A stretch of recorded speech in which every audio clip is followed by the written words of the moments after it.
4 ಗಂಟೆಗೆ ಫ್ಯಾಮಿಲಿ ಜೊತೆ ಎಲ್ಲೋಗ್ತಾ ಇದ್ದೀನಿ ಅಂತ ಆಲ್ರೆಡಿ ನಿಮಗೆಲ್ಲ ಟೈಟಲ್ ನೋಡಿ ಗೊತ್ತಾಗಿರುತ್ತೆ. ನಾನು ಕೂಡ ಎಲ್ಲರಂತೆ ಪ್ರತಿ ಆಷಾಢ ಶುಕ್ರವಾರದಂದು 3ನೇ ವಾರ ಇಲ್ಲ 4ನೇ ವಾರ ಪ್ರತಿ ಸಲಿನೂ ಹೋಗ್ತಾ ಇದ್ವಿ. ಈ ಸಲ 2ನೇ ವಾರಕ್ಕೆ ಹೋಗ್ತಾ ಇದ್ದೀವಿ ತಾಯಿ ಚಾಮುಂಡೇಶ್ವರಿನ ನೋಡೋದಕ್ಕೆ.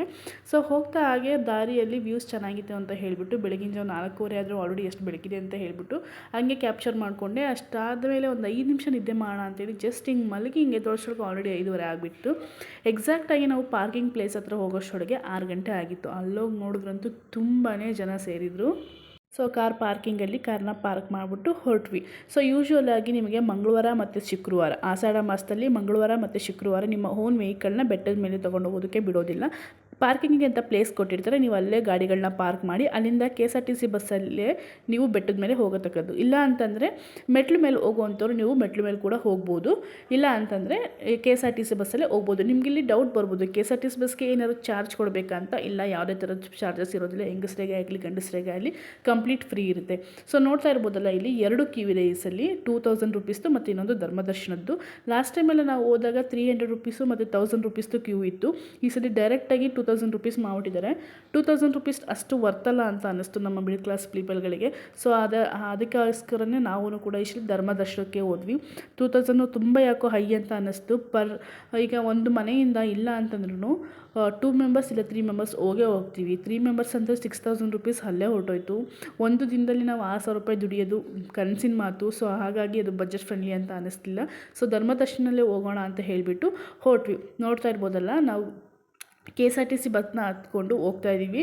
ವ್ಯೂಸ್ ಅಂತೂ ತುಂಬಾ ಚೆನ್ನಾಗಿತ್ತು. ಮೇಲ್ಗಡೆಯಿಂದ ಇಡೀ ಮೈಸೂರೇ ಕಾಣಿಸ್ತಿದೆ ಅನ್ನೋ ಥರನೇ ಇತ್ತು. ಸೊ ಅಕ್ಕಪಕ್ಕದವರು ಕೂತ್ಕೊಂಡಿದ್ದವರು ಅಷ್ಟೇ ಹೇಳ್ತಾಯಿದ್ರು, ಈ ಸಲ ಚಾರ್ಜಸ್ ಅಂತೂ ತುಂಬಾ ಜಾಸ್ತಿ ಮಾಡಿದ್ದಾರೆ.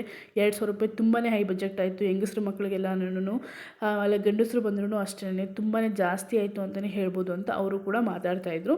ಸೊ ಅದಾದಮೇಲೆ ನಾವು ಕೂಡ ಪಾರ್ಕಿಂಗ್ ಅಲ್ಲಿ ಅಂತೂ ಶೌಚಾಲಯದ ವ್ಯವಸ್ಥೆ ತುಂಬಾ ಚೆನ್ನಾಗಿ ಮಾಡಿದರು ಅಂತ ಹೇಳ್ಬೋದು. ಹೆಂಗಸರಿಗಾಗಲಿ ಗಂಡಸರಿಗಾಗಲಿ ಮಕ್ಕಳಿಗಾಗಲಿ ತುಂಬಾ ನೀಟಾಗಿ ಮೇಂಟೈನ್ ಮಾಡಿದರು. ಯಾವುದೇ ಥರದ ರೀತಿ ಗಲೀಜಲ್ಲಿರಲಿಲ್ಲ.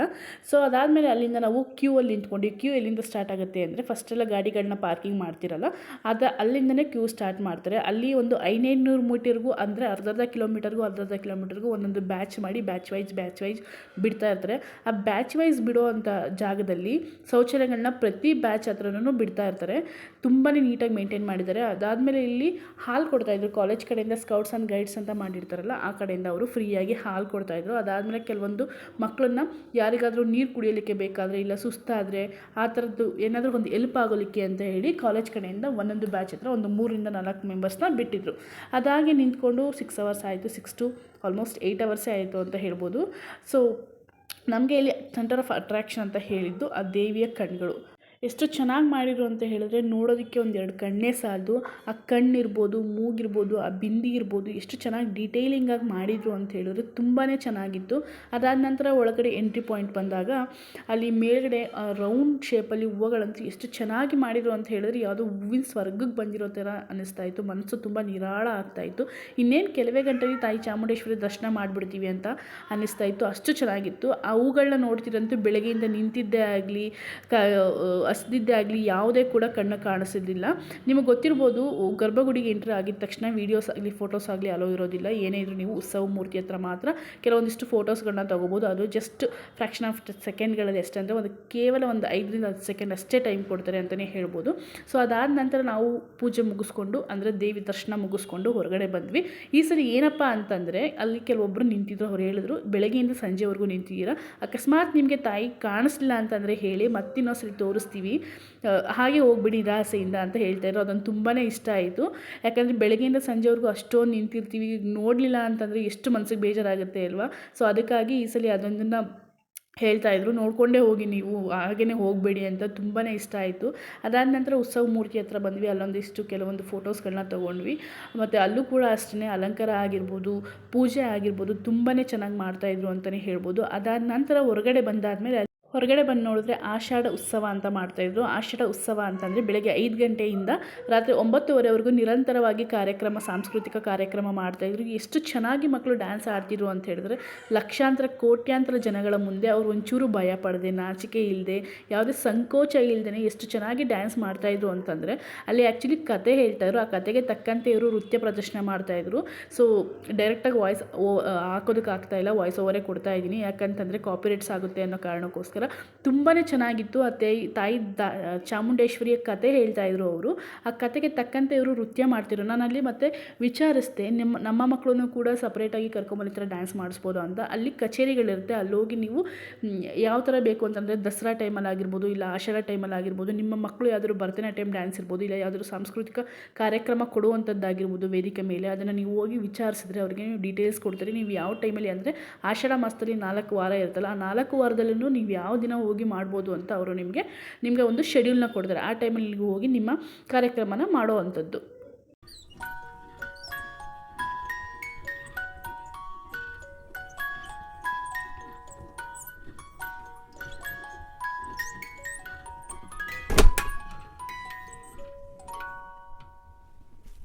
ಅದಾದ ನಂತರ ಕಾರ್ಯಕ್ರಮ ಮುಗಿಸ್ಕೊಂಡು ನಾವು ಹೊರಗಡೆ ಹೊರಟ್ವಿ. ಇಲ್ಲಿ ಒಂದು ಬೇಸರದ ಸಂಗತಿ ಏನಪ್ಪ ಅಂತಂದರೆ VIP ದರ್ಶನ. ಯಾಕಂತ ಅಂದರೆ VIP ಬಂದ ತಕ್ಷಣ ಜಸ್ಟ್ ಹಿಂಗೆ ನೋಡಿಕೊಂಡು ನಮ್ಮ ಥರ ಹೊರಗಡೆ ಹೊರಟೋಗಲ್ಲ. ಅವ್ರಿಗೆ ಪೂಜೆ ಮಾಡಿ, ಮಂಗಳಾರತಿ ಮಾಡಿ ಅರ್ಧ ಗಂಟೆ ತೊಗೊತಾರೆ. ಅರ್ಧ ಗಂಟೆ ಅಂತಂದರೆ ಅಲ್ಲಿ ನಾವು ಬೆಳಗ್ಗೆಯಿಂದ ಸಂಜೆವರೆಗೂ ಕಾಯ್ತಾವ್ರಿಗೆ ಎಷ್ಟು ಇರಿಟೇಷನ್ ಆಗುತ್ತೆ ಅಂದರೆ ಅಷ್ಟೊಂದು ಇರಿಟೇಷನ್ ಆಗುತ್ತೆ. ಯಾರಾದರೂ ಈ ವಿಡಿಯೋ ನೋಡ್ತಿರೋರು ಪ್ಲೀಸ್ ದಯವಿಟ್ಟು ದಯವಿಟ್ಟು ನೀವು ಕೂಡ ಸಪ್ರೇಟಾಗಿ ಕ್ಯೂವಲ್ಲಿ ಬನ್ನಿ. ಇಲ್ಲ ಅಂತಂದರೆ ಅಕಸ್ಮಾತ್ ಬರ್ತೀರಾ, ನಿಮ್ಗೇನಾದ್ರು ಎಮರ್ಜೆನ್ಸಿ ಇದೆಯಾ, ಪಟ್ಟಂತ ಬಂದು 5 ನಿಮಿಷದಲ್ಲಿ ಹೊರಟೋಗಿ ಅಂತಲೇ ನನ್ನದೊಂದು ರಿಕ್ವೆಸ್ಟ್ ಅಷ್ಟೇ. ಅದಾದ ನಂತರ ನಾವಿಲ್ಲಿ ಸಂಜೆ ಆಯಿತು, ಪೂಜೆ ಆಯಿತು, ಎಲ್ಲ ಆಯಿತು ಅಂತ ಹೇಳಿಬಿಟ್ಟು ಬೆಂಗಳೂರು ಕಡೆಗೆ ಹೊರಡ್ತಾ ಹಾಗೆಯೇ ಬೆಳಗ್ಗೆಯಿಂದ ಏನೂ ಊಟ ಮಾಡಿರಲಿಲ್ಲ ಅಂತ ಹೇಳಿಬಿಟ್ಟು ಹೋಟೆಲ್ ಹುಡುಕ್ತಾ ಇದ್ವಿ. ಸೊ ಎಂಡಿಗೆ ಬಂದಮೇಲೆ ಸ್ವಲ್ಪ ಫ್ಲ್ಯಾಶ್ ಆಯಿತು, ಇಲ್ಲಿ ಯಾವುದೇ ಥರದ ವೆಜ್ ಹೋಟೆಲ್ ಇಲ್ಲ ಅಂತ. ಅಂದರೆ ಮೈಸೂರು ಒಳಗಡೆ ಇದೆ. ಸೊ ಎಂಡಿಂಗಲ್ಲಿ ಮೈನ್ ರೋಡ್ ಹತ್ತಿರ ಪಾಸ್ ಆಗ್ತಿದ್ದಂಗೆ ಯಾವುದೇ ಥರದ ವೆಜ್ ಹೋಟೆಲ್ ನಮಗೆ ಸಿಗಲೇ ಇಲ್ಲ. ಸೊ ನನಗೆ ತುಂಬ ಇಷ್ಟ ಆಗಿದೆ ಏನಪ್ಪ ಅಂತಂದರೆ ಮೈಸೂರಲ್ಲಿ ತುಂಬಾ ಕ್ಲೀನಾಗಿದೆ. ಕ್ಲೀನ್ ಸಿಟಿ ಅಂತಲೇ ಅಲ್ವಾ ಹೆಸರು. ಸೊ ಹಾಗಾಗಿ ನಾವು ಬೆಂಗಳೂರಲ್ಲಿ ನೋಡ್ತಾರೆ ನಿಮಗೆ ಪಕ್ಕದ ರೋಡಲ್ಲಿ, ಆ ರೋಡಲ್ಲಿ, ಈ ರೋಡಲ್ಲಿ ತುಂಬಾ ಕಸಗಳಿರುತ್ತೆ. ಬಟ್ ಇಲ್ಲಿ ನೋಡಿ ಎಷ್ಟು ನೀಟಾಗಿ ಮೇಂಟೈನ್ ಮಾಡಿದ್ದಾರೆ ಅಂತಂದರೆ ಅಷ್ಟು ಚೆನ್ನಾಗಿದೆ. ಸೊ ಒಂಥರ ಕ್ಲೀನ್ ಅಂತಲೇ ಹೇಳ್ಬೋದು. ತುಂಬಾ ಚೆನ್ನಾಗಿತ್ತು. ಅದಾದಮೇಲೆ ನಾವು ಊಟ ಮಾಡೋಣ ಅಂತ ಹೇಳಿಬಿಟ್ಟು ಹಳ್ಳಿ ಮನೆಗೆ ಹೋಗಿದ್ವಿ. ಅಲ್ಲಿ ಸ್ಟಾರ್ಟಿಂಗಲ್ಲಿ ನಿಮಗೆ ಈ ಥರ ಒಂದು ಆ್ಯಂಬಿಯನ್ಸ್ ಸಿಗುತ್ತೆ. ತುಂಬಾ ಚೆನ್ನಾಗಿತ್ತು. ಎಕ್ಸ್ಪೀರಿಯನ್ಸ್ ಹೇಗಿತ್ತು? ತುಂಬ ಚೆನ್ನಾಗಿತ್ತು. ಆದರೆ ತುಂಬ ಹೊತ್ತು ಕಾಯ್ದಿದ್ದೇ ಆಯಿತು.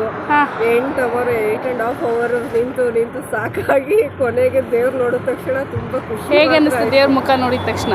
ಆ ಖುಷಿಗೆ ಕಾಲು ನೋವು, ನಿಂತಿದ್ದು, ಹಸ್ಕೊಂಡು ಬಂದಿದ್ದು, 3 ಗಂಟೆ ರಾತ್ರಿ ಬೆಳಗಿನ ಜಾವದಲ್ಲಿ ಬಂದಿದ್ದು, ನೈಟೆಲ್ಲ ನಿದ್ದೆ ಮಾಡಿ ಎದ್ದಿದ್ದು ಎಲ್ಲ ಮರ್ತೋಯ್ತು. ದೇವ್ರ ಮಾತ್ರ ಕಣ್ಣು ತುಂಬ ತೃಪ್ತಿಯಿಂದ ನೋಡ್ಕೊಂಡಿದ್ದಾಯಿತು. ಅಷ್ಟೇ, ಚೆನ್ನಾಗಿತ್ತು. ಫುಡ್ ವೈಸ್ ಓಕೆ ಆಗಿತ್ತು. ಅಷ್ಟೊಂದೇನು ತುಂಬಾ ಟೇಸ್ಟಿಯಾಗಿತ್ತು ಅಂತ ಹೇಳೋದಕ್ಕೆ ಬರೋದಿಲ್ಲ. ಕಾಸಂತೂ ತುಂಬಾ ಜಾಸ್ತಿ ಆಯಿತು, ಬಜೆಟ್ ಫ್ರೆಂಡ್ಲಿ ಆಗಿರಲಿಲ್ಲ. ಫುಡ್ ಕಂಪೇರ್ ಮಾಡಿದ್ರೆ ಪ್ರೈಸ್ ಅಂತೂ ತುಂಬಾ ಹೈ ಇತ್ತು ಅಂತಲೇ ಹೇಳ್ಬೋದು. ಅದಾದ ನಂತರ ಅಲ್ಲೇ ಪಕ್ಕದಲ್ಲಿ ಒಂದು ಚಿಕ್ಕದಾಗಿ ಶಾಪಿಂಗ್ ಕಾಂಪ್ಲೆಕ್ಸ್ ಥರ ಇದೆ. ಅಲ್ಲಿ ಹೋಗಿ ಮಕ್ಕಳಿಗೆಲ್ಲ ಸ್ವಲ್ಪ ಲೈಟಾಗಿ ಶಾಪಿಂಗ್ ಮಾಡಿಸಿ ನಮ್ಮ ಪ್ರಯಾಣನ ಬೆಂಗಳೂರು ಕಡೆಗೆ ಮುಂದುವರಿಸಿದ್ವಿ. ಯಾರೆಲ್ಲ ನನ್ನ ಚಾನಲ್ನ ಸಬ್ಸ್ಕ್ರೈಬ್ ಮಾಡಿದ್ರೆ ನೋಡ್ತಾ ಇದ್ದೀರಾ, ಸಬ್ಸ್ಕ್ರೈಬ್ ಮಾಡ್ಕೊಂಡು ನೋಡಿ. ಸೊ ದಟ್ ನಾನೇನೇ ಡೈಲಿ ಬ್ಲಾಗ್ಸ್ ಹಾಕಿದ್ರು, ಕುಕಿಂಗ್ ಬ್ಲಾಗ್ ಹಾಕಿದ್ರು ಅಪ್ ಟು ಡೇಟ್ ನೋಟಿಫಿಕೇಷನ್ ನಿಮಗೆ ಬರುತ್ತೆ. ಟಕ್ಕಂತ ಈಸಿಯಾಗಿ ನನ್ನ ಚಾನಲ್ನ ಫೈಂಡ್ ಔಟ್ ಮಾಡ್ಬೋದು. ಪ್ರತಿ ವರ್ಷ ಯಾರೆಲ್ಲ ತಾಯಿ ಚಾಮುಂಡೇಶ್ವರಿನ ನೋಡೋದಕ್ಕೆ ಆಷಾಢ ಮಾಸದಲ್ಲಿ ಹೋಗ್ತೀರಾ, ಎಷ್ಟನೇ ಬಾರಿ ಹೋಗ್ತಾ ಇದ್ದೀರಾ ಅನ್ನೋದನ್ನು ಕಮೆಂಟ್ ಸೆಕ್ಷನಲ್ಲಿ ಕಮೆಂಟ್ ಮಾಡೋದನ್ನು ಬರೀಬೇಡಿ. ನಂದು ಇದು 5ನೇ ವರ್ಷ, ಸತತವಾಗಿ 5 ವರ್ಷ ಕಂಪ್ಲೀಟ್ ಆಗಿದೆ. ಸೊ ನೆಕ್ಸ್ಟ್ ಇಯರು ನಾನು 3ನೇ ವಾರ ಇಲ್ಲ 4ನೇ ವಾರದಲ್ಲಿ ಹೋಗಬೇಕು ಅಂತ ಅಂದ್ಕೊಂಡಿದ್ದೀನಿ. So thank you for watching.